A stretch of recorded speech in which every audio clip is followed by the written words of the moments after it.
Hello दोस्तों, नमस्कार। स्वागत है आपका हमारे यूट्यूब चैनल एग्ज़ाम एमर्स में। जैसा कि आप सभी आज के टॉपिक को जानते हैं कि आज हम बात करने जा रहे हैं चुनावी माहौल के बाद परीक्षाओं पर असर। हमारी परीक्षाओं पर क्या इसका असर देखने को मिलेगा। जैसा कि सभी लोग सोच रहे थे कि बीजेपी भारी बहुमत से आएगी या इंडिया अलायंस भारी बहुमत से आएगा, ऐसा तो कुछ अभी तक हुआ नहीं। किसी को भी पूर्ण बहुमत प्राप्त नहीं हुआ है गठबंधन के बिना। तो ऐसे में आपका विद्यार्थी लोगों का एक फ़ायदा रहेगा कि जो भी सरकार बनेगी वो अब रोजगार पर ध्यान देगी। रोजगार पर ध्यान देने का उसका एक ही कारण रहेगा, क्योंकि अब दोबारा वो चुनाव हारना नहीं चाहेगी। दोबारा सीटें उसकी कम ना हो, इसलिए वो रोजगार पर भी अब ध्यान देगी। तो हमारी कितने पेपर हैं, यूपी ट्रिपल एससी आयोग से अभी कितने पेपर आगे लगे हुए हैं, वो सभी हम देखते हैं इस वीडियो में। आपका पहला पेपर है बीपीओ, दूसरा पेपर आपका जूनियर असिस्टेंट, और इसी के साथ में 5512 के साथ में 1262 की टाइपिंग। और तीसरा जो मुख्य पेपर है इस समय, वो कौन सा है आप लोगों की नज़र में है, बताइएगा।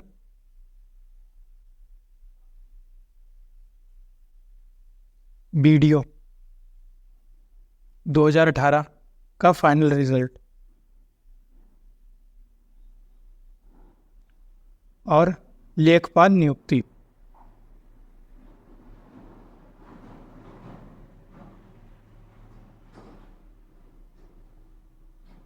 तो इतने अभी हॉट मैटर हैं बिल्कुल चुनाव के बाद में। तो इतना तो अभी होना ही होना है चुनाव के बाद में, क्योंकि अब आप समझ जाइए कि ऊपर से शक्ति ज़्यादा होगी, क्योंकि युवा इस बार सबसे ज़्यादा नाराज़ हुआ है और युवाओं का वोट सबसे ज़्यादा कटा है। और युवा अगर वोट देता तो शायद बीजेपी के हालात आज और होते या इंडिया अलायंस के हालात आज और होते। युवाओं का वोट सबसे ज़्यादा कटा है, इसलिए अब युवा को अट्रैक्ट करने के लिए जितनी भी पॉलिटिकल पार्टियां हैं सबसे ज़्यादा अब वैकेंसी निकालने वाली हैं और सबसे जल्दी वैकेंसी पूर्ण करने वाली हैं। तो आप अब बिल्कुल परेशान ना होइए, ये सारे एग्ज़ाम मेरे अंदाज में, क्योंकि आज के माहौल देखते हुए यही अपडेट अब हो सकती है कि ये सारे एग्ज़ाम बहुत ही जल्द से जल्द अब निपटाए जाएंगे और इनमें सब में गति आपको महसूस होगी कि तेज़ हो रही है, क्योंकि ऐसा होना भी चाहिए। अभी तक यूपी ट्रिपल एससी आयोग में 6-6, 7-7 साल से जितने भी पेपर थे वो लटके हुए थे, पर अब ऐसा नहीं होगा शायद। बाकी आपका अनुमान क्या है वो आप कमेंट करिएगा, और इसके ऊपर एक डेडिकेटेड वीडियो आज से 3 से 4 दिन के बाद लेकर आऊँगा, क्योंकि अभी तो आज 5 जून है, अभी तक तो चुनाव के क्लियर रिजल्ट भी नहीं क्लियर हुआ है कि नीतीश यादव किधर जा रहे हैं और चंद्रबाबू नायडू किधर जा रहे हैं। तो इनका तो कुछ क्लियर नहीं है। तो चुनावी मुद्दों से हटके विद्यार्थियों को चाहिए कि वो अपनी तैयारी करते रहें। अपनी तैयारी में जो अभी लगा है वही इन सभी वैकेंसियों में अपनी सीटें निकालने वाला है। क्योंकि आप सामाजिक शिक्षा करिए, लेकिन इसके अलावा अपनी तैयारी भी जारी रखिए, क्योंकि इसका फ़ायदा आपको मिलने वाला है। पॉलिटिकल पार्टी जो भी बनेगी वो अपने हित के लिए बनेगी और हमारे हित के लिए भी बनेगी।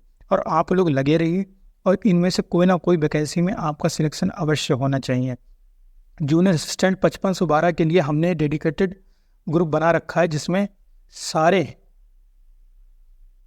PDF previous year question paper सारे जो हैं हमने इसमें प्रोवाइड कर रखे हैं। तो आप लोग उस टेलीग्राम चैनल को ज्वाइन कर सकते हैं और उससे जाकर अपनी तैयारी भी कर सकते हैं। और हमारी क्विजेस भी चलती रहती हैं वहाँ पर। तो क्विज में हमारे हिंदी के काफ़ी सारे चैप्टर निपट चुके हैं और क्विज में अच्छे क्वेश्चन मैं लेकर आता हूँ। ये मेरा नहीं रहता है कि 100 क्वेश्चन लेकर आए, पर लेकर आए बिल्कुल साधारण से अच्छे क्वेश्चन लेकर आओ, जो कि नए क्वेश्चन बन सकते हैं, चाहे भले ही 10 क्वेश्चन लेकर आओ। तो आप लोग मुझ पर भरोसा कर सकते हैं, यकीन कर सकते हैं। अपने छोटे भाई या बड़े भाई के नाते आप जो भी समझें आप यकीन कर सकते हैं, चैनल को सब्सक्राइब कर सकते हैं। और इनकी एक अपडेट मैं आपको बता सकता हूँ कि बीपीओ का एग्ज़ाम अब होना आपका जुलाई में तय है। जूनियर 5512 इसका भी नहीं कह सकते, क्योंकि ये पैट 2024 के बाद भी जा सकता है। 25 और 1262 की टाइपिंग आपकी तय है जुलाई में। वीडियो फाइनल रिजल्ट आपका 15 अगस्त तय है। बिल्कुल मान के चलिए 15 अगस्त तक आपका वीडियो फाइनल रिजल्ट आ जाएगा। लेखपाल ज्वाइनिंग यह भी इसी समय जुलाई अगस्त में लेखपाल की ज्वाइनिंग भी क्लियर हो जाएगी। इससे ज़्यादा इन पर समय अभी नहीं लगने वाला है, क्योंकि सरकार बदली है। भले ही वही सरकार रही है, लेकिन सरकार का माहौल बदला है। आपने खुद देखा है उत्तर प्रदेश में कितनी ज़्यादा सीटें सरकार हारी है, तो इसका निगेटिव असर भी पड़ेगा और पॉजिटिव असर स्टूडेंट्स पर पड़ेगा। आरओ पेपर लीक हुआ है, यूपी पुलिस पेपर लीक हुआ है। इन सभी पेपर लीक होने की वजह से उत्तर प्रदेश में असर पड़ा है। युवा कहीं ना कहीं उत्तर प्रदेश सरकार से नाराज है, इसलिए अब इसका असर पड़ेगा और आपकी जितनी भी वैकेंसियां हैं इनमें आपको तेज़ी देखने को मिलेगी। इसी के साथ मैं आपसे धन्यवाद कहना चाहूँगा हमारे चैनल से जुड़े रहने के लिए, और आप हमारे चैनल को सब्सक्राइब करिए तथा वीडियो को शेयर करिएगा, और अन्य किसी अपडेट के लिए बने रहिएगा हमारे साथ। धन्यवाद।